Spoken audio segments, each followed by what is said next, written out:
ఇంతవరకు మనము కొన్ని సంగతులు మాట్లాడుకుంటూ వచ్చాము కొన్ని వారముల నుండి.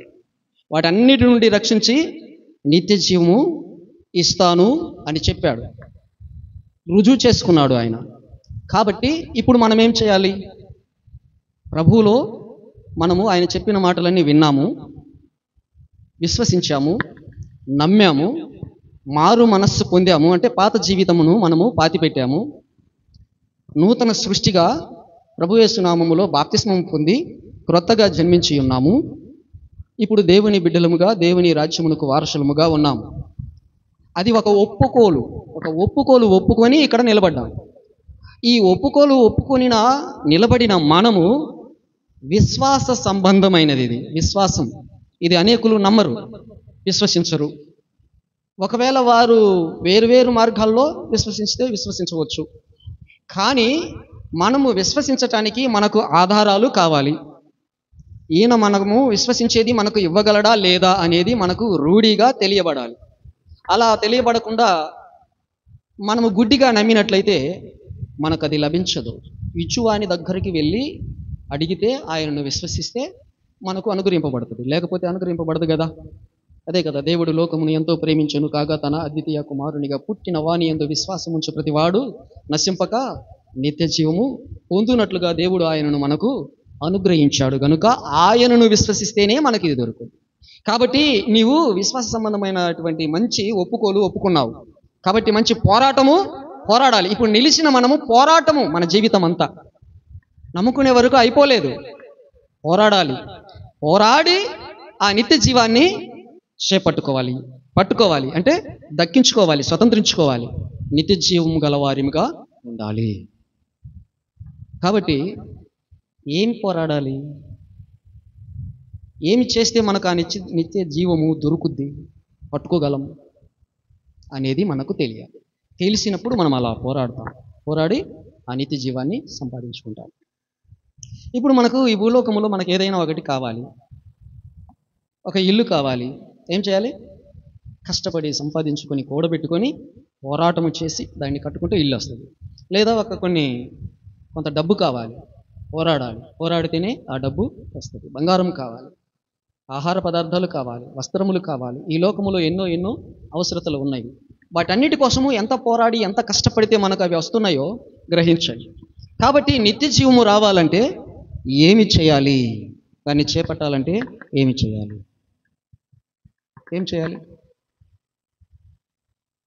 బైబిల్ గ్రంథంలో సృష్టికర్త అయిన దేవదేవుడు కుమారునిగా వచ్చాడు, నిత్య జీవం ఇస్తాను అని. ఆయన యందు విశ్వాసం ఉంచిన వారికి నిత్య జీవము అనుగ్రహింపబడుతుంది అని లేఖనాలు తెలియచేయబడినాయి. కాబట్టి ఆయన వచ్చి భూలోకం అంతటా చాలా పట్టణాలు, గ్రామాలు తిరుగుతూ దేవుని గురించిన వర్తమానము తెలియచేస్తూ వస్తూ ఉన్నప్పుడు ఒక ధర్మశాస్త్ర ఉపదేశకుడు వచ్చాడు ఆయన యొద్దకు. వచ్చి ఏమడుగుతున్నాడు? లూకా సువార్తలో మనము 10వ అధ్యాయము 25వ వచనం నుండి చూస్తే ఆ స్టోరీ మనకు ఉంటుందన్నమాట. ధర్మశాస్త్ర ఉపదేశకుడు వచ్చి, బోధకుడా 25 ధర్మశాస్త్ర ఉపదేశకుడు వచ్చి ఆయనతో ఇలా అంటున్నాడు, బోధకుడా, నిత్య జీవమునకు వారసుడనగుటకు నేను ఏమి చేయవలెను అని అడిగాడు. చాలా బోధకుడా, నిత్య జీవమునకు నేను వారసుని కావాలి, ఏమి చేయాలి? ఇక్కడ పౌలు గారు తిమోతికి ఏమని చెప్తున్నాడు? నీవు మంచి విశ్వాస సంబంధమైన మంచి పోరాడుము, నిత్య జీవమును చేపట్టుము అన్నాడు. చేపట్టాలంటే తెలియాలి కదా ఈ మంచి పోరాడుతూ. కాబట్టి ఈ పోరాటములో ఈయన మనకు ఒక విషయము తెలుస్తుంది. తెలియనప్పుడు అడగాలి తెలిసిన వారిని. ఈయన చెప్తాడు అనుకున్న వారిని తెలియాలి. ఇప్పుడు ఈయన ధర్మశాస్త్ర ఉపదేశకుడు, మామూలు వాడు కాదు. బైబిల్ గురించి, దేవుని గురించిన విషయాలు, దేవుడు ఏ విధంగా జీవించమన్న సంగతులు ధర్మశాస్త్రం అంతా బోధించేవాడు కూడా. కాబట్టి నిత్య జీవమును చేపట్టడానికి, నిత్య జీవానికి వారసుని కావటానికి నేను ఏమి చేయాలి అనే ఆ సంగతులు తెలియటంలే. కాబట్టి ఇంకా ఆయనలో సందేహం ఉంది, ఏమి చేస్తే మనము నిత్య జీవం పొందుకుంటాము అని. కాబట్టి మనము కూడా దేవుని సన్నిధికి వచ్చిన మనము మన జీవితంలో మనం ఏమి చేస్తే ఈ నిత్య జీవమును పొందుకుంటాము, ఈ నిత్య జీవములో ప్రవేశిస్తాము అనే సంగతులు మనము ఆలోచన కలిగి దానిని బట్టి మనము పోరాడాలా, శ్రమపడాలా, దానిని సంపాదించుకోవాలి. చివరికి దానిని సంపాదించుకొని ఇక నేను నిత్య జీవము గల వాడను ఆమెను అని ఒక నిర్ధారణ, రూఢి అయిన విశ్వాసము, నమ్మకము కలగాల. అలా నమ్మకము కలిగి ఉందా మీకందరికీ, మనకందరికీ? అలా నమ్మకము కలిగి ఉండకపోతే మనకేమీ లభించదు. అందుకే కదా మార్తమ్మ, ఇది నువ్వు నమ్మటం లేదా అని అన్నాడు. కనుక అలా మనం నమ్మాలి. నేను ఎరుగుదును అంటుంది ఆమె, ఎప్పుడు పునరుత్థానమందు లేస్తాము అని.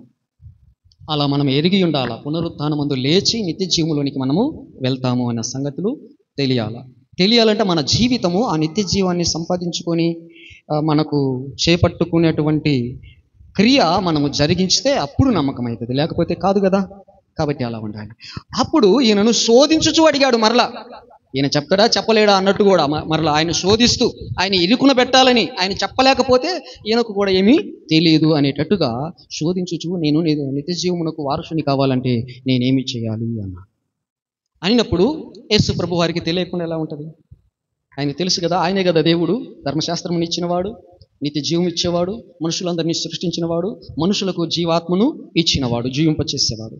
కనుక ఆయన అంటున్నాడు, నీవు ధర్మశాస్త్రమును, అందుకు ఆయన ధర్మశాస్త్రం ఏమి వ్రాయబడి ఉన్నది, నీవు ఏమి చదువుచున్నావు అని అతనిని అడుగగా అతడు నీ దేవుడైన ప్రభువును నీ పూర్ణ హృదయముతోను, నీ పూర్ణ మనస్సుతోను, నీ పూర్ణ శక్తితోను, నీ పూర్ణ వివేకముతోను సేవింపవలెననియు, నిన్ను వలె నీ పొరుగువానిని ప్రేమింపవలెననియు వ్రాయబడి ఉన్నదని చెప్పాను. అందుకు ఆయన సరిగా ఉత్తరం ఇచ్చితివి, అలాగు చేయము, అప్పుడు జీవించదవని అతనితో చెప్పాడు. ఏం చెప్పమన్నాడు?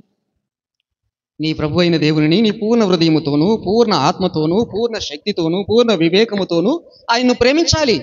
అంటే దేవుడు చెప్పినట్టు నడుచుకోవాలి, ఆయన అడుగు జాడల్లో నడవాలి, చెప్పినది యావత్తూ నెరవేర్చుకుంటూ ఉండాలి.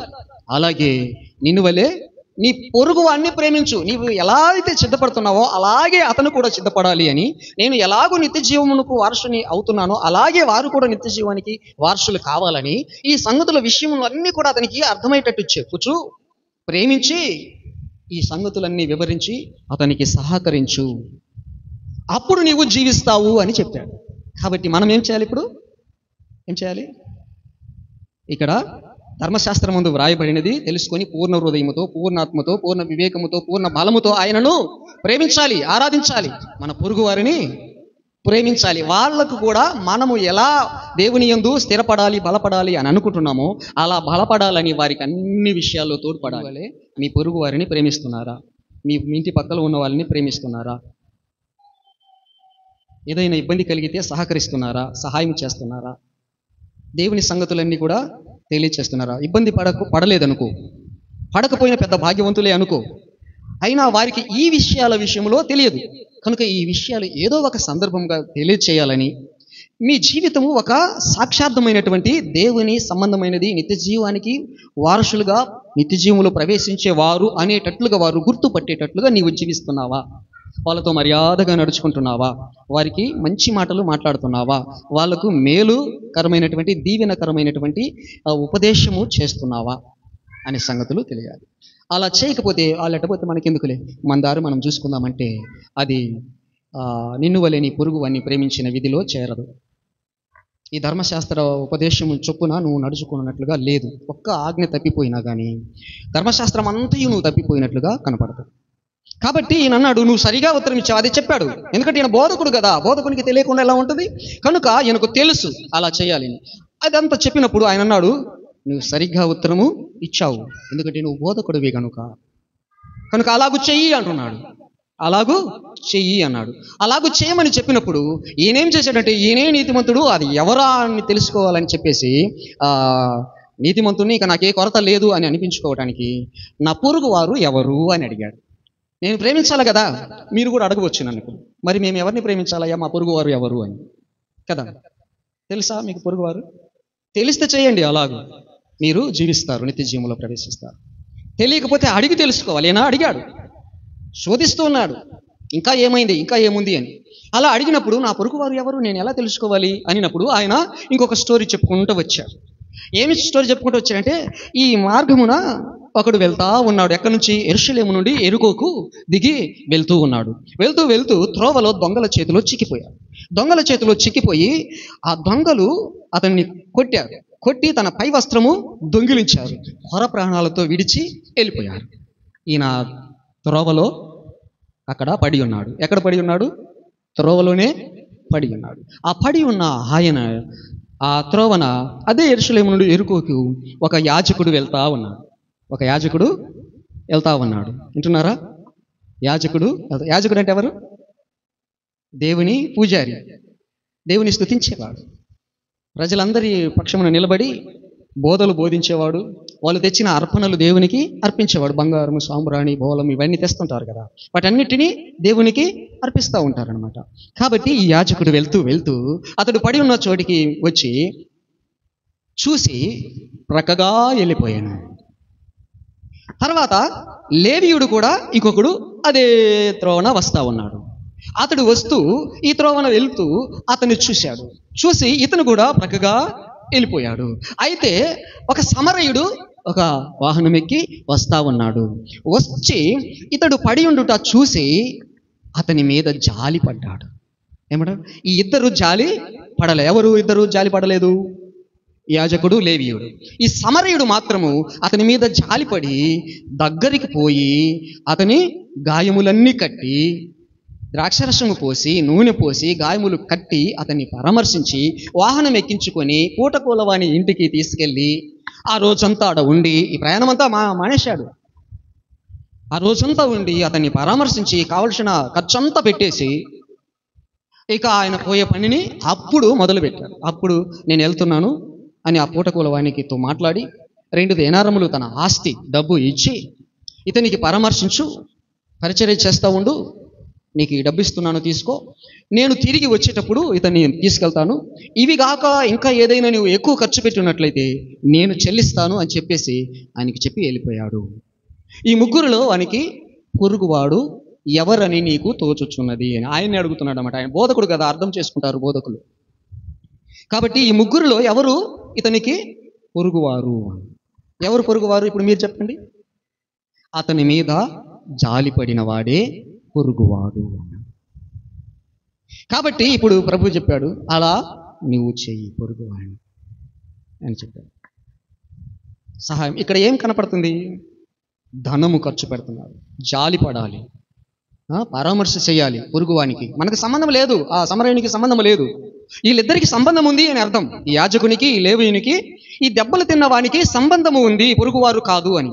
అలాగే నీ అన్న చెల్లెళ్ళు, తర్వాత నీ బంధువులు ఎవరైనా ఇలా ఇబ్బంది పడుతూ ఉంటే సొంత జనాంగం మీదనైనా మీకు ప్రేమ ఉందా? వీళ్ళకి చూసారా, సొంత జనాంగమైనా కానీ ప్రేమ లేదు, జాలి లేదు. ఏదైనా ఖర్చు పెట్టాల్సి వస్తుందేమో, ఇప్పుడు ఆయన పరామర్శించాలి, గాయాలు కట్టాలి, హాస్పిటల్కి తీసుకెళ్ళాలి, కట్లు కట్టించాలి, డబ్బు పే చేయాలి అక్కడ, తర్వాత ఇంకా కావాల్సి ఉంటే ఇవ్వాలి, మరలా తీసుకొచ్చి ఇంటికాడ దింపాలి. ఇదంతా పని ఉంది. దాని అంతటికి మీ సమయము వృధా అవుతుంది, మీ ధనము వృధా అవుతుంది, అది ఖర్చు అవుతుంది. కాబట్టి ఇది ఎందుకు చేయాలి అని కనికరము లేకుండా పోయారు. అసలు సంబంధమే లేదు ఈయనకి, ఈ సమరయునికి ఏ ముఖ పరిచయం కూడా లేదు. అయితే తన సమయము ఖర్చు చేశాడు, తన ధనము ఖర్చు చేశాడు, ఇంకా ఇచ్చాడు, అతనికి కావలసినదంతా ఇచ్చాడు. కాబట్టి ఇలా ఉండాలి, నువ్వు చెయ్యి అన్నాడు. అలా చేసి నీ ధనము బీదలకు పంచిపెట్టు, అమ్మి నన్ను వెంబడించు అని చెప్తున్నాడు. ఈయన ధర్మశాస్త్ర ఉపదేశకుడు. మరలా ఇంకొక చోట ఇంకొక వ్యక్తి అడుగుతున్నాడు. ఒక పడుచువాడు, ఒక యవ్వనస్తుడు అడిగాడు, నేను నిత్య జీవమును పొందుకోవటానికి నేనే మంచి కార్యము చేయాలి సద్భక్తుడా అని అడిగాడు. ఆయన కూడా సత్పురుషుడా అని అడిగాడు. ఆయన కూడా నన్ను సత్పురుషుడు అని ఎందుకు పిలుస్తున్నావు? దేవుడే సత్పురుషుడు అన్నాడు. అంటే ఈయనను దేవుడుగా కొందరు గుర్తుపట్టారు, గ్రహిస్తూ ఉన్నారు. ఆయన కార్యములు చూసి, ఆయన బోధలు విని, దేవుని రాజ్యమును గురించిన సంగతులన్నీ కూడా తెలుసుకొని తెలుసుకుంటూ ఉన్నారు, అన్నీ అడుగుతున్నారు. అడిగి తెలుసుకొని నిత్య జీవమునకు వారసులు అవ్వాలని ప్రయాసపడుతూ ఉన్నారు కొంతమంది ఏమో శోధిస్తూ ఉన్నారు. ఈ యవనస్తుడు కూడా ఒక అధికారి అని కూడా వ్రాయబడింది. కాబట్టి ఇతను కూడా అడిగాడు, అతనికి కూడా అవే సంగతులు చెప్పాడు. నీ తల్లిదండ్రులను సన్మానించుము, నేను వల్ల నీ పొరుగు వారిని ప్రేమించుము, నరహత్య చేయవద్దు, వ్యభిచరించవద్దు అనే సంగతులన్నీ వ్రాయబడి ఉన్నాయి కదా, అవన్నీ చెయ్యి అన్నట్టు. నేను బాల్యం నుండి చేస్తూనే ఉన్నాను అని అన్నాడు అతను. అయితే నీవు పరిపూర్ణుడై ఉన్నట్లుగా కోరినట్లయితే నీవు నీ ఆస్తిని అమ్మి బీదలకిచ్చి నన్ను వెంబడించు అన్నాడు. ఏమన్నాడు? ఇప్పుడు మనము నిత్య జీవాన్ని చేపట్టాలంటే మనం ఏమి చేయాలి అనేది తెలుసుకోవాలి. ఇక్కడ ప్రభువు చెప్పారు ఆ మాటలు, అది చేస్తేనే మనము నిత్య జీవాన్ని చేపడతాం. అది పోరాటం, మామూలు సంగతి కాదు. నీ ఆస్తి అమ్మి వచ్చి బీదలకి ఇవ్వాలంటే మామూలు సంగతి. ఒకవేళ నీకు ఆ మనస్సు నీ ఇంట్లో వాళ్ళకు ఉంటుందా? నీ అత్తమామలకు ఉంటుందా? నీ తల్లిదండ్రులకు ఉంటుందా? భర్తకు ఉంటుందా? అన్నదమ్ములకు ఉంటుందా? ఉండదు కదా. వాళ్ళ వ్యతిరేకమవుతుంది కదా, పోరాడాల్సి వస్తుంది.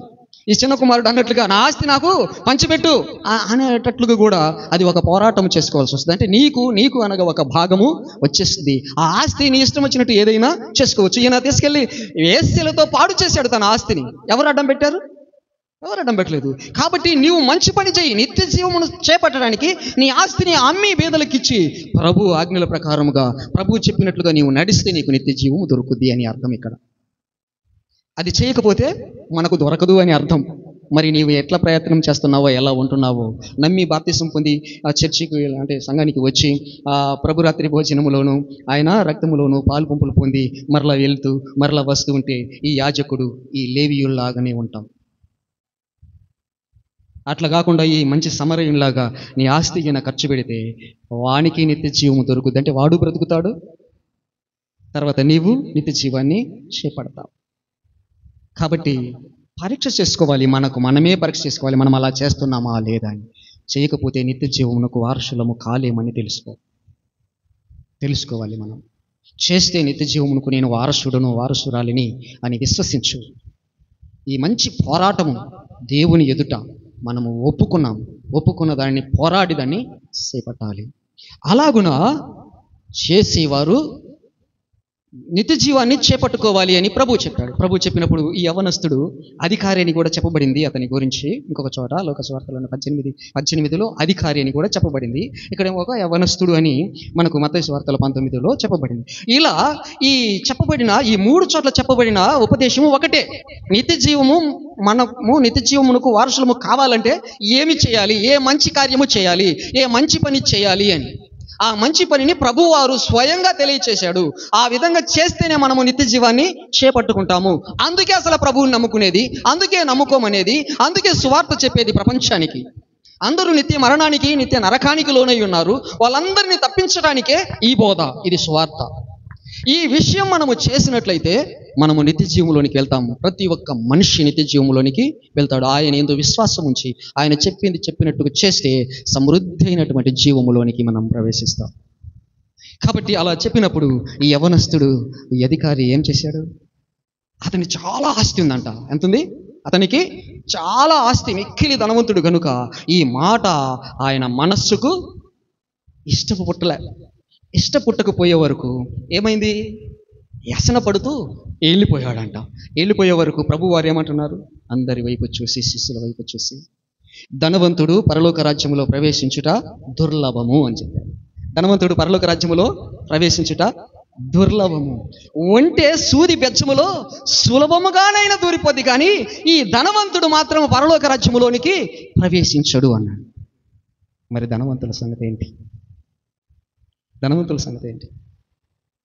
ఆయన ప్రసంగములో చెప్తాడు, ప్రభువారు ప్రసంగంలో చెప్తాడు, బీదలైన మీరు ధన్యులు, పరలోక రాజ్యము వారిది. బీదలైన వారు ధన్యులు, పరలోక రాజ్యము వారిది అని. బీదలైన వారందరూ దేవుని యందు సనుక్కుంటా ఉంటారు, నాకు అది లేదు, ఇది లేదు, అది లేదు, నన్ను అట్లా ఇట్టెందుకు పుట్టాలి, అలా పుట్టారు, నేను దేవుని యందు ఎంతో విశ్వాసంతో ఉంటున్నాను, ఎంతో శ్రద్ధగా ఉంటున్నాను, ఆయన చెప్పినట్టు నడుచుకుంటున్నాను, ఎంత దరిద్రం ఏంటా ప్రభువా అని చింతపడుతుంటారు. కొందరు వ్యసన పడుతూ ఉంటారు, దేవునికి వ్యతిరేకంగా అంటారు, మరి దేవుని మీద కోపంగానో మాట్లాడుతూ ఉంటారు. ఎందుకు నాకు ఈ పరిస్థితి? వాళ్ళ కష్టాలు, వాళ్ళ బాధలు, వాళ్ళ ఇబ్బందులు అలా ఉంటాయన్నమాట. అలా ఇబ్బంది పడే వాళ్ళకు తెలుసు ఆ సంగతి. అయితే ధనవంతులైన వారు మరి వాళ్ళ పరిస్థితి ఏంటి? అప్పుడు శిష్యులు అడిగారు, అలాగైతే ప్రభువా ఎవడు రక్షణ పొందుతాడు మరి అని అడిగినప్పుడు ప్రభువారు అంటున్నాడు, ఇవి మనుషులకు అసాధ్యములైనవి దేవునికి సాధ్యమవుతుంది అన్నాడు. దేవునికి అసాధ్యమైనది ఏది లేదు. దేవునికి సాధ్యములు, మనుషులకైతే అసాధ్యములు అని. అంటే ధనవంతులను కూడా నిత్య జీవములోనికి ప్రవేశించేటట్లుగా ఆయన చెయ్యగలడు. ధనవంతులను ఆయన నిత్య జీవములో ప్రవేశించినట్లుగా చేయగలడు. వారికి ఒక మార్గము బోధిస్తాడు. ఆ మార్గం ప్రకారముగా ఉండాలి, ఆ మార్గం ప్రకారంగా చేస్తాడు. ఎట్లా చేస్తాడో ఆయనకు సాధ్యపడుతుంది అని అన్నాడు. కాబట్టి ఇప్పుడు తిమోతి పత్రికలో మనము చదివి పలికిన మాటల్లో ఒక మాట మనము ఇక్కడ చూద్దాం. 17వ వచనములో ఇలా ఉంది, ఇహమందు ధనవంతులైన వారు గర్విష్ఠులు కాక. మరి ధనవంతుల సంగతి ఏంటి? ఈ బీదలు వీళ్ళైతే అలా చేస్తున్నారు పోతారు అని వ్రాయబడింది. మరి ధనవంతుల సంగతి ఏంటి? ధనవంతులకి ఇలా బోధిస్తున్నాడు, ఇలా ఉండమని. ఇహమందు ధనవంతులైన వారు గర్విష్ఠులు కాక అస్థిరమైన ధనమందు నమ్మిక ఉంచవద్దు అని చెప్తున్నాడు. ఇది అస్థిరమైనది. ఈరోజు మీరు ధనవంతులు అయితే కావచ్చు, చాలా ఉంటే ఉండవచ్చు. ఇది అస్థిరమైనది, స్థిరమైనది కాదు. కాబట్టి దీని యందు నీవు నమ్మిక ఉంచవద్దు, ఇదే నాకు ఇక చాలు అని. కానీ మరలా గర్వించవద్దు, గర్వపడవద్దు. ఎంత ఎదిగితే, ఎంత ధనం ఎచ్చితే మదము ఎక్కునని ఒక సామెత ఉంది. కాబట్టి ప్రభు అంటున్నాడు పౌలు ద్వారా, ఏమని చెప్తున్నాడు పౌలు ద్వారా? ధనవంతులు ఈ లోకములో గర్విష్ఠులుగా ఉండవద్దు. ఎంత ధనము ఎక్కితే అంత ఏం చేయాలి? గర్వించి ఎక్కువైపోదామా లేకపోతే తగ్గించుకుందామా? తగ్గించుకోవాలి. ఈ భేదవాని కంటే ఇంకా తగ్గించుకోవాలి. ఎట్లా చేయాలి? ఈ భేదవాని కంటే ఇంకా తగ్గించుకోవాలి. ధనవంతుడు తగ్గించుకొని ఆ బీదవానికి పరిచర్య చేయాలి, ఆ బీదవాన్ని వానికి సహాయం చేయాలి, నీ ఆస్తి అతనికి ఇచ్చేయాలి, అవసరతలు తీర్చాలి. బీద వాళ్ళకు అమ్మో నేనని వాళ్ళకు చాకరీ చేయాలి. అట్లా కాకుండా ధనవంతులకు చేస్తారు. ఏం చేస్తారు? ధనవంతులకైతే అబ్బా వచ్చారా రండి అని వాళ్ళకు ఒక మంచి సోఫా షీట్ వేయటము, మంచి కుర్చీ వేయటము, మంచి స్థలంలో కూర్చోమంటము. బీదవాడు వస్తే రే నువ్వు అక్కడ ఉండు అనటము, నా పాదాల దగ్గర ఉండు కూర్చో అంటాం. ఇలా జరుగుతుంది, ఇలా చేస్తుంటారు. అలా చేయవద్దు అని, అలా చేయవద్దు అని. ఎందుకు చేయవద్దు? ఎందుకు చేయవద్దు? బీద వాళ్ళకు ఎందుకు చేస్తున్నారు అలా చేసేవాళ్ళు? ధనవంతుని చూస్తేనేమో వాడు బాగా ఉంగరాలు, ప్రశస్త వస్త్రాలు తొడుక్కొని వచ్చిన వాడికేమో మంచి మంచి స్థలంలో కూర్చొని పెట్టి బాగా పరుగులు తీసి పరిచర్య చేస్తారు. ఒక బీద వాడిందిలే అని వాడిని పరామర్శించరు. ఎందుకు చేస్తారు?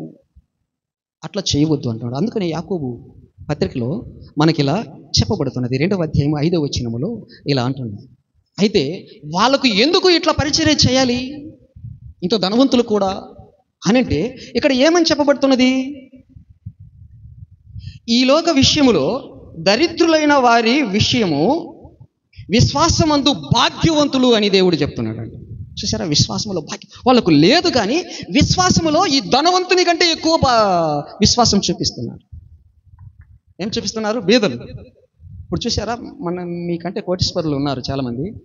విశ్వాసములో దేవుని యొద్దకు వచ్చి దేవుడు మనల్ని కాపాడుతాడు, మనకు మంచి బలం ఆరోగ్యం ఇస్తాడు, యహలోకములో మంచిగా కాపాడుతాడు, తర్వాత పరలోకంలో నిత్య జీవం ఇస్తాడు అని అంత విశ్వాసము కలిగి వచ్చి కూర్చుంటాం, వింటాం. ఈ మాటలకు దేవుని వాక్యము విని లోబడి వాక్యానుసారంగా నడుచుకోవటానికి ప్రవర్తిస్తాం. అయితే అట్లాంటి వారిని ఏం చేస్తున్నాడు? ఈ లోకమందు ఏం చెప్పబడింది? చదవండి 5వ వచనం. నేను చదువుతాను. ఈ లోక విషయములో దరిద్రులైన వారిని విశ్వాసమందు భాగ్యవంతులను తను ప్రేమించు వారికి తాను వాగ్దానము చేసిన రాజ్యమునకు వారసులుగా ఉండునట్టు దేవుడు ఏర్పరచుకొనలేదా? నువ్వైతే వాడే దరిద్రుడులేనని నువ్వు వెళ్ళేస్తున్నావు, కానీ దేవుడైతే మాత్రము ఏర్పరచుకొని ఉన్నాడు. దేవుడైతే ఏర్పరచుకొని ఉన్నాడు. పై వచనంలో చూస్తే 4వ వచనంలో చూడండి మరలా ఒక మాట, మీ మనస్సులలో భేదములు పెట్టుకొని మీరు దురాలోచనతో విమర్శ చేసిన వారగుదురు కారా? నా ప్రియ సహోదరులారా, విమర్శ చేసిన వారు అవుతారు కారా అన్నాడు. ఏమి విమర్శ చేశారు? 3వ వచనానికి వెళ్ళండి. ఏమి విమర్శ? మీరు ప్రశస్త వస్త్రములు ధరించుకొనిన వారిని చూసి సన్మానించి మీరిక్కడ మంచి స్థలమందు కూర్చోండమని చెప్పి ఆ దరిద్రునితో నీవు అక్కడ నిలువు లేక ఇక్కడ నా పాదపీఠమునకు దిగువన కూర్చోండమని ఎడల చెప్తున్నారు అని అంటున్నారు. చూసారా? ఇప్పుడు ఏమైందో? ఇద్దరు వచ్చారు. దరిద్రుడు వచ్చాడు, ధనవంతుడు వచ్చాడు. ధనవంతుడు బాగా ఉంగరాలు, ప్రశస్త వస్త్రాలు పెట్టుకొని బాగా నీటుగా వచ్చాడు. వాళ్ళకేం తక్కువ? కొరత ఉంది, తక్కువ ఉంది, లేదు కాబట్టి వచ్చాడు. దరిద్రునికి ఏముంది? ఏమీ లేదు కనుక మామూలుగా వచ్చాడు. మామూలుగా వచ్చే వరకు వీళ్ళు ఏం చేశారు? అతన్ని మంచిగా తీసుకొచ్చి నువ్వు ఇక్కడ ప్రశస్తమైనటువంటి మంచి స్థలంలో కూర్చో అని చెప్పేసి వాడిని అక్కడ నిలబడ నువ్వు అన్నాడు. లేకపోతే వచ్చి నా పాదాల దగ్గర ఇక్కడిని కూర్చో అన్నాడు. మీ మనస్సులో భేదాభిప్రాయములు పెట్టుకొని ఇలా విమర్శ చేస్తున్నారు కదా.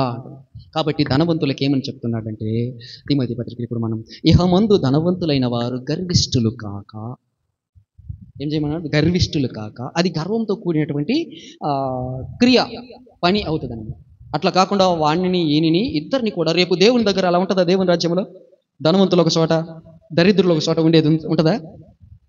ఇలా గర్విస్తే ఈ ధనవంతులు ఈ గర్వించినట్లయితే ఆ దేవుని రాజ్యానికే పోరు, అసలు నిత్య జీవానికే చేరుకోలేరు. దరిద్రులైన వారు లాజరుని చెప్పారు కదా, ఎక్కడున్నాడు? దరిద్రుడైన లాజరు ఎక్కడున్నాడు? అబ్రహాము రొమ్మున ఆనుకొని కూర్చొని ఉన్నాడు. ధనవంతుడు ఎక్కడ ఉన్నాడు? అగ్నిగుండములో ఉన్నాడు. ఇది పరిస్థితి. కాబట్టి ఇక్కడ మనము కూడా ఆ భేదము పెట్టుకోకూడదు. మనకు ఉన్న దాంట్లో ఉన్న కానీ మనకంటే గొప్ప ధనవంతుడు వచ్చాడు అనుకో, వానికి ఒక ప్రత్యేకంగా ఒకటి ఏదో చేసి, మనకంటే ఇంకా భేదవాడు వచ్చాడు అనుకో, వానికి ఇంకా ఏదో అవమానకరంగా వెలివేసినట్టు పక్కగా ఉండేటట్టుగా చేయకూడదు అని చెప్పాడు. చెప్పి ఇప్పుడు తిమోతి పత్రికలో ఇలా ఇహమందు ధనవంతులైన వారు గర్విష్ఠులు కాక, అస్థిరమైన ధనమునందు నమ్మిక ఉంచక, సుఖముగా అనుభవించుటకు సమస్తమును మనకు ధారాళముగా దయచేయు దేవుని యందే నమ్మిక ఆజ్ఞాపించుము. దేవుని యందే నమ్మిక ఉంచాలి. మనకు దయచేశాడు. ఒకవేళ నువ్వు ధనవంతుడు అయ్యాడు, దానికి దేవుడు తప్పు పట్టడం లేదు. దేవుడే కదా ఇచ్చేది, దేవుడే కదా ధనవంతులుగా చేసింది. కనుక ఇహమందు ధనవంతులైన వారికి ఒక పద్ధతి చెప్పాడు. గర్విష్ఠులు కాకుండా, ఈ ధనమునందు ఇది అస్థిరమైనది, ఏమైపోతుందో తెలియదు, మన వెంట ఏమీ రాదు. మనము వస్తూ ఏమీ తీసుకొని రాలేదు, పోతూ ఏమీ తీసుకొని పోము. ఇది అస్థిరం, కొంతకాలం మాత్రమే. కానీ ఈ కొంతకాలము నువ్వు ఎలా అనుభవించమంటే సుఖముగా అనుభవించు. ఎట్లా? నీకు ఇచ్చాడు, సుఖముగా అనుభవించు. దీని యందు మనస్సు మాత్రము పెట్టుకోవద్దు. కాబట్టి ఈ సుఖముగా అనుభవిస్తూ ఇది ఇచ్చిన దేవుని యందు నమ్మిక ఉంచు. ఆ దేవుడు చెప్పినట్లుగా చెయ్యి. ఆ ధనమును దేవుడు ఏం చేయమంటున్నాడో అది చెయ్యాలి. తర్వాత వారు వాస్తవమైన జీవమును సంపాదించుకొనుటకు రాబోవు కాలమునకు మంచి పునాది వేసుకోనాలి. ధనవంతులు ఏం చేయాలి? సుఖముగా అనుభవిస్తూ ధనమునందు నమ్మిక ఉంచకుండా, దానిని మనకు ధారాళముగా సుఖముగా జీవించడానికి ఇచ్చిన దేవుని యందు నమ్మిక ఉంచి, రాబోవు కాలమునకు మంచి పునాది వేసుకోవాలి. రాబోయే కాలము ఏ కాలము? దేవునితో జీవించే కాలం, పరలోక నిత్య జీవ కాలము. ఆ కాలములో నీవు స్థిరముగా నివసించటానికి ఒక పునాది వేసుకోవాలి. తర్వాత మేలు చేయాలి. ఏం చేయాలి? మేలు చేయటానికి నీకు కొదవేముందండి? ధనం ఉంది కదా, చాలా దేవుడిచ్చిన ధనం ఉంది కదా. మరి ఏం చేయాలి నువ్వు ఆ ధనంతో? నీకు నిత్య జీవము కావాలంటే అక్కర కలిగిన వానికి మేలు చెయ్యి, అంటే ఇచ్చేయమని అర్థం. నీకు అంత ఇచ్చాడు, నువ్వు తిని నీ పిల్లలు తిని తరతరాలకు తిన్నా తరగని అంత ఉంది. కాబట్టి నువ్వేం చేయాలి? మేలు చేయాలి, ఇతరులకు ఇవ్వాలి. ఇవ్వటానికని నీకు ఇచ్చాడు, లేకపోతే ఆయనకేం పని లేక కాదు. నీ గుణము, నీ స్థితిని, నీ జీవితాన్ని అమర్చుకోవటానికి ఇచ్చాడు ఆయన. పరలోకముందు మంచి పునాది వేసుకొని అక్కడ ఒక పట్టణానికి ఒక పునాది వేసుకో అన్నాడు. అంటే ఇక్కడ మేలు చేస్తూ ఈ ధనమును ఖర్చు చెయ్యి అంటున్నాడు. అలా చేయకుండా భూలోకములో అస్థిరమైనటువంటి లోకము శాశ్వత లోకము కాదు, అశాశ్వతము. ఇది ఎప్పుడు పోతుందో తెలియదు. ఈ లోకము కూడా పోతుంది, ఉండదు. ఒకరోజు ఈ లోకము తీసివేయబడుతుంది. దీని మీద పునాదులు వేస్తున్నారు. ధనమంతా ఇక్కడెక్కడ పెడుతున్నారు, ఎక్కడెక్కడో ఏమేమో కొంటున్నారు, ఏమేమో సిద్ధపరుస్తూ ఉన్నారు. కానీ అక్కడ మాత్రం లేదు. నీకు ఇచ్చింది అందుకు. ఇదంతా నువ్వు అక్కడ మంచి పునాది, రాబో కాలమునకు మంచి పునాది, ప్రభువుతో కూడా నువ్వు జీవించే కాలానికి ఒక మంచి పునాది వేసుకోవాలంటే ఇదికు నువ్వు ఇలా చెయ్యి, అందుకు నీకు ధనం ఇచ్చాను అంటున్నాడు. ఈ బీదలైన వారికేమో ఆయనే వేస్తున్నాడు. బీదలైన వారికి ఒక తండ్రి తన పిల్లలకు ఎంత కష్టపడి సంపాదించి వాళ్ళకు ఇల్లు కట్టి పెడతాడో, వాళ్ళు జీవించడానికి కావలసినవన్నీ ఇస్తాడో, అలా దేవుడు ఈ బీదలకు ఇచ్చేస్తున్నాడు. ఈ బీదలకు ఏమి వీళ్ళకి ఇవ్వటానికి లేదు కదా. అయినా ఈ బీదలు తమకు కలిగిన దానిలో మంచి పోరాడుతున్నారు, ఏర్పాటు చేసుకున్నారు. విశ్వాసమందు భాగ్యవంతులు అని అంటున్నారు. ఒకసారి చూసారా, ఆయన కానుకల పెట్టె దగ్గర ఉన్నప్పుడు, లోకాసు వార్తలోనే ఉంటుంది, చదవనక్కర్లేదు. ఆయన వస్తూ ఉన్నప్పుడు అందరూ కానుకల పెట్టెలో కానుకలు వేస్తూ ఉన్నారట. ధనవంతులు చాలా వేసేస్తున్నారట. ఒక బీద ఎదవరాలు వచ్చి ఎంత వేసింది? కరెక్ట్ అయిన ఆన్సర్ కాదు అది. ఎంత వేసింది? కరెక్ట్ అయిన ఆన్సర్ చెప్పండి. మరి బీద ఎదవరాలు ఎంత వేసింది? కరెక్ట్ అయిన ఆన్సర్ చెప్పాలి. ఇప్పుడు మీకు ఏమంటారు, సవాలు. తనకున్నదంతా ఇచ్చింది. ప్రభువు చెప్పాడు ఆ మాట. వీళ్ళు అనుకుంటున్నారు ఆమె ఇచ్చింది 2 కాసులే 2 కాసులే 2 కాసులే. కానీ ఆమె ఎంత ఇచ్చిన సంగతి ప్రభువు చెప్పాడు. ఇక్కడ ఉన్న వాళ్ళందరికంటే ఎక్కువ ఆమె ఇచ్చేసింది. 2 కాసులే 2 కాసులు అని ఎవరిని అడిగినా అదే అంటారు. 2 కాసులు వేసింది 2 కాసులు. నువ్వు కూడా వచ్చి 2 కాసులు వేస్తావా ఏంటి? చెప్పండి. తనకున్నదంతా వేసేసింది. ఇక లేదు ఆమెకు. తన జీవనం అంతా ఇచ్చేసింది. వాళ్ళకు ఉన్న దాంట్లో కొంత మాత్రమే వేశారు. ఈమెకున్నది అంతా వేసేసింది. అందరికంటే ఎక్కువ వేసేసింది. లెక్కలేదు. మీకు మంచి పునాది, రాబో కాలమునకు మంచి పునాది పడాలంటే నువ్వు అలా చేసి తీరాలి. నీకు అందుకే ఇచ్చాడు ధనం. నీకు అందుకే నీ కళ్ళ ఎదుట ఒక భేదవాడిని పెట్టాడు. నీ కళ్ళ ఎదుట ఒకడు ఇబ్బంది పడేవాడిని పెట్టాడు. ఒక రోగిని పెట్టాడు. ఒక అన్నము లేని వాడిని పెట్టాడు. ఒక దిగంబరిని పెట్టాడు. వీళ్ళందరూ కనబడుతూనే ఉన్నారు. నువ్వు కఠినముగా పక్కకు యాజకుడు లేవీయుడు పోయినట్టుగా పోతున్నావు, కానీ కనికర పడటం లేదు, సహాయము చేయటం లేదు. ఎందుకు ఇచ్చాడు? మంచి పునాది వేసుకోవాలి. వేసుకొని ఇలా ఏం చేయాలి? మంచి పునాది వేసుకోవాలి. వేసుకోవాలంటే ఏం చేయాలి? మేలు చేయాలి, ఇతరులకు మేలు చేయాలి. తర్వాత చదవాలి. సత్క్రియలు అనే ధనము గలవారు కావాలి. ఇప్పుడు ఈ ధనం ఉంది. ఓ ధనవంతులారా, ఇప్పుడు ఈ ధనం ఉంది. ఈ అస్థిరమైనటువంటి ధనం ఉంది. ఈ భూలోకంలో చాలా ఉంది.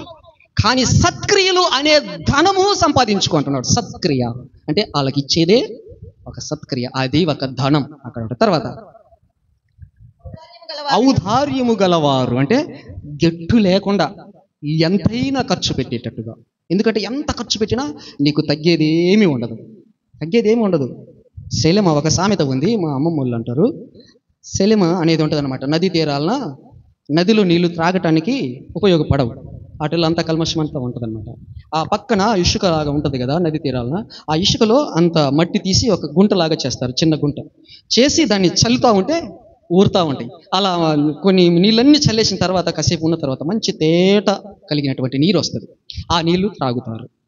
అట్లా తాగేది. ఆ నదిలో డైరెక్ట్గా తాగరు, ఇట్లా చేసి తాగుతారు. అది చల్లుతూ ఉంటే ఊరుతూ ఉంటాయి అంట. చిన్నదే కానీ చల్లుతూ ఉంటే ఊరుతూ ఉంటాయి. అలాగున నీ ధనము తరిగిపోదు. నువ్వు పెడతా ఉంటే దేవుడు ఇస్తూ ఉంటాడు. ఆయన మంచి ధనాన్ని ఇది వాకిలు విప్పి నువ్వు ఎంత పెడతావో అంత ఇస్తూనే ఉంటాను, నీకు తక్కువ కాదు చెయ్యి అంటున్నాడు. అలా చేయకుండా బిగ్గబట్టే ఆడ పునాది ఉండదు, ఈడ పూర్తిగా కూడా సుఖంగా అనుభవించడు. ఇంకా రూపాయికి రూపాయి మూట కట్టి ఆడబెట్టి చివరికి జబ్బులు వచ్చేసి అది తినడానికి కూడా లేకుండా డాక్టర్ వచ్చి పత్యం పెడతాడు. ఇక అది తినకూడదు ఇది తినకూడదు అంటాడు. నువ్వు తినడానికి కూడా అనుభవించడానికి కూడా ఉండదు. ఇలా ఉంది. కాబట్టి ఆ విధంగా ఉండకుండా సత్క్రియలు అనేటువంటి ధనము గలవారును తమ ధనములో ఇతరులకు పాలిచ్చువారునై ఉండవలెనని చెప్తున్నారు. అప్పుడు నీవు నిత్య జీవమును చేపట్టేది, లేకపోతే దొరకదు. బాప్తిసం తీసుకున్న మాత్రాన క్రియలు లేని విశ్వాసము ఆ విధానంలో చచ్చిపోయిన వాళ్ళు అవుతారు. క్రియలు లేని విశ్వాసము మృతము. కాబట్టి ఈ క్రియ సత్క్రియలు అనే ధనము నువ్వు నీ ధనములో ఇతరులకు పాలిచ్చి గర్విష్ఠులు కాకుండా, అస్థిరమైన ధనమునందు మనస్సు ఉంచకుండా నీవు పోరాడి నీ ఆస్తిని ఇతరులకు పంచిపెట్టినట్లయితే మంచి పునాది అక్కడ పడుతుంది. నిత్య జీవాన్ని నువ్వు చేపడతావు. అలా చెయ్యి అన్న. ఈ మాటలు అన్నీ విని పేతురు, ప్రభువా అలాగైతే మేము మాకున్నవన్నీ వదిలిపెట్టి నీ మాట చొప్పున వచ్చామయ్యా, మాకేమి దొరుకుద్ది అని అడిగాడు. అడిగినప్పుడు ఆయన అంటున్నాడు, నా నిమిత్తము స్వార్థ నిమిత్తము ఇండ్లనైనను అన్నదమ్ములనైనను అక్కజెల్లెనులనైనను తండ్రులనైనను భార్యనైనను విడిచిపెట్టిన వాడు ఇహమందు 100 రెట్లు పొందుతాడు అన్నాడు. దేవుని స్తోత్రం, హల్లెలూయా. 100 రెట్లు పొందుతాడు. అలాగే పరలోకమందు వారు ధనము గలవారవుతారు. అలాగే 12 సింహాసనాల మీద మీరు ఆసీనులవుతారు. మీకోసం 12 సింహాసనాలు ఉన్నవి. మనుష్య కుమారుడు తన మహిమతో ఆయన మహిమ కలిగిన సింహాసనం ముందు ఆసీనుడైనప్పుడు మీరు కూడా 12 సింహాసనాల మీద ఆసీనులై 12 గోత్రముల వారికి తీర్పు తీరుస్తారు. ఇంత ధనవంతులవుతారు. ఇవన్నీ మీకు కలుగుతాయి. చూసారా? అవును, శిష్యులు పిలవగానే తమ దోణెలు విడిచిపెట్టారు, వలలు విడిచిపెట్టారు, చేపలు పట్టే పని మానుకున్నాడు. సుంకపు మెట్టు దగ్గర సుంకం వసూలు చేసేవాడు కూడా ఆ పనిని వదిలేశాడు. ఏ పని చేస్తున్నాడో ఆ పనిని వదిలేసి సమస్తం విడిచిపెట్టి వడ్డీ ఉన్నపాటును వచ్చేసాడు. ఇప్పుడు ఇలా కట్టు బట్టలతో వచ్చేసారు, ఏమీ తీసుకురాలేదు. అదంతా ఇతరులకు వదిలేసేసారు. ఇవన్నీ వదిలేసాం ప్రభువా, మరి మాకేమి ఉంది? ఉన్నదని ప్రభు చెప్పాడు. వాళ్ళు అలా ఉన్నారు. మరి నీకు విశ్వసిస్తున్నావా? విశ్వాస సంబంధమైన మంచి పోరాటము పోరాడు తిమోతి. ఇది మంచి పోరాటం. ఈ పోరాటము పోరాడితే నీవు నిత్య జీవమును చేపడతావు, నిత్య జీవమునకు వారసులవుతారు. అలా వెనుక తీసిన వారైతే ఉంటే సులభముగా సూది బెజ్జములో దూరుద్ది. కానీ ధనవంతుడు ధనవంతులై ఇహమందున్న ధనమునందు మనస్సు ఉంచి నమ్మిక ఉంచిన వాడు వస్తువు ఏమి తీసుకురాలేదు, ఇక్కడ ఇవన్నీ సమకూర్చాను, నేను ఇచ్చాను, ఇవన్నీ మనసు పెట్టి ఇలా జీవించాడు కాబట్టి పోయేటప్పుడు ఏమి తీసుకెళ్ళడు, అక్కడ ఏమీ ఉండదు. నిత్య నరకానికి వెళ్తాడు, నిత్య జీవములోనికి ప్రవేశించడు, నిత్య జీవమునకు వారసుడు కాలేడు, నిత్య జీవమును చేపట్టలేడు. కాబట్టి మీరు ఈ విధంగా ఉంటే మీరు వారసులు అవుతారు. ధనమున్నవారు ఇలా ఇవ్వాలి, ధనము లేనివారు ఏం చేయాలి? యాకోబు పత్రికలో మనం చదువుకున్నది అదే కదా. ఇహమందు దరిద్రులైన వారిని విశ్వాసమందు భాగ్యవంతులుగా ఎంచి, వారు దేవుడు తన్ను ప్రేమించిన వారికి వాగ్దానము చేసిన ఆ దేవుని రాజ్యములోనికి, ఆ నిత్య జీవములోనికి దేవుడు ఏర్పాటు చేసేసుకున్నాడు. అందుకని ఆయన ప్రసంగం అన్నాడు, బీదలైన వారు మీరు ధన్యులు, పరలోక రాజ్యము మీది అన్నాడు. మీరు అది ఇవ్వలేదు, ఇది ఇవ్వలేదు అనేది ఏమి చెప్పడు. అది ఇస్తేనే నీ కాడ నిత్య జీవంలో ప్రవేశిస్తావని చెప్పలేదు. వాళ్ళకు దేవుడు ముందుగానే ఏర్పాటు చేశాడు. అందుకని ఇన్ని కష్టాలు పడుతూ విశ్వాసమందు భాగ్యవంతులుగా ఉన్నారు బీదలు. విశ్వాసమందు భాగ్యవంతులుగా ఉన్నారు. నేను పెద్ద ధనవంతుని కాదు, లేదు, పని చేసుకుంటేనే తినాలో లేకపోతే లేదు, అలాంటి వాడిని, అలాంటి ఇబ్బందులు ఉన్న వాడిని, అయినా దేవుని సువార్త చెప్పుచూ ఇంత దూరము వచ్చి ప్రయాణం చేస్తూ ఇన్ని చోట్ల ఎందుకు చేస్తున్నామంటే అక్కడ మంచి పునాది కావాలని దేవుడు చెప్పినట్లుగా నడుచుకుంటాం. మాకు కలిగిన దాంట్లో ఇతరులకు పాలిస్తున్నాం. అలాగనే మీరు కూడా మీకు కలిగిన దాంట్లో ఇతరులకు పాలిస్తేనే నిత్య జీవము దొరుకుద్దని దేవుడు చెప్తున్నాడు, నేను కాదు. దేవుని యందు విశ్వాసం ఉంచు, ఆయన యందు విశ్వాసం ఉంచిన వాడు నిత్య జీవము గలవాడవుతాడు. కాబట్టి మీరు నిత్య జీవమునకు వారసులు కావాలన్నా, నిత్య జీవంలో ప్రవేశించాలన్నా, నిత్య జీవమును చేపట్టాలన్నా ఈ 3 చోట్ల 4 చోట్ల చెప్పిన విధంగా ఇంకా ఎన్నో చోట్ల చెప్పాడు దేవుడు. ఆ విధంగా మనము జీవిస్తే నిత్య జీవానికి వెళ్తాం, లేకపోతే లేదు. ఎంతకాలము నేను బోధించినా మీరు ఈ క్రియలు లేకుండా ఉన్నట్లయితే మీకు ప్రయోజనం ఉండదు, నాకు ప్రయోజనం ఉండదు. ఏం బోధలు బోధించావురా నాయన నువ్వు?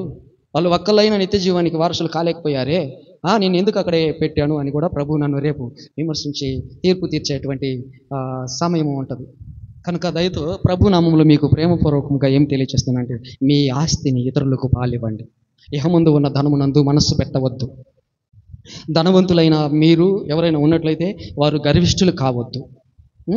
మీ ధనమును ఇతరులకు పాలివ్వండి, పంచిపెట్టండి, మేలు చేయండి, నిత్య జీవాన్ని పంచిపెట్టండి. ప్రభువును అనుసరించండి, ప్రభువును ప్రేమించి ప్రభువు చూపినట్లుగా మీరు నడవాలని మనవి చేస్తూ నేను ఈ మాటలు ముగిస్తున్నా. దేవుడు మనకు అట్టి మహాకృప అనుగ్రహించును గాక. ఆమేన్.